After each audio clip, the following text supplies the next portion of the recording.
All right, so here at Clover Park, speech number 4 is the one and only persuasive speech that you're going to be doing. At other colleges, usually, especially in community colleges, where they're trying to help people transfer to four-year institutions, where they might actually major in communication as a field of study, they would go into great length, great detail on a persuasive speech. They would talk about the history of persuasion, starting with Aristotle, and then they would talk about great persuasive speakers of the past. They would talk about rhetoric, they would talk about critical thinking, they would talk about logic and reasoning and syllogisms and drawing inferences, inductive and deductive logic, all these kinds of things. They might even give you an exact paradigm, an exact form to follow in a persuasive speech, such as Monroe's motivated sequence. This might take 5 or 6 weeks.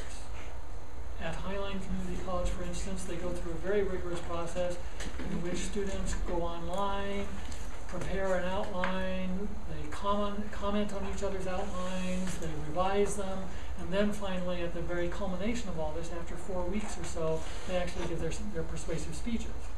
The topics that they use in many other colleges would not have too much to do necessarily with your own lives.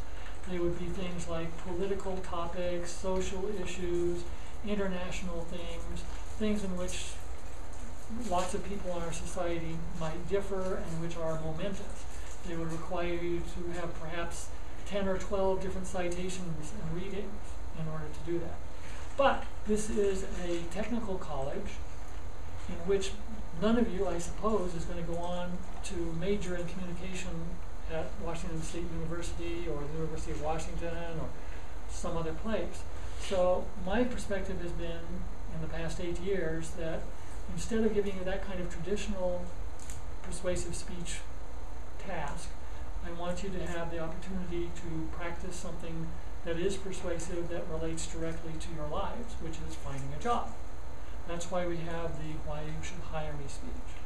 It's not as long as your others, because in a real job setting, you probably wouldn't be given a lot of time to make your case by yourself.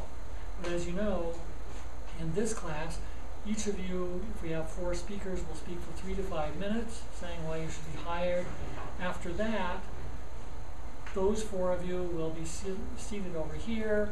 The rubric writers will assume the role of simulated job interviewers, and we'll have a panel interview. That part will not be graded, but we'll all have a chance to talk about what we thought of the person's answers. We'll probably be a little bit more rigorous, I don't want to say harsh, but a little bit more incisive in our reactions there than we would be in most of the speeches, because after all, the purpose of this is to prepare you through a challenge for the challenges you're going to have when you are in the job market.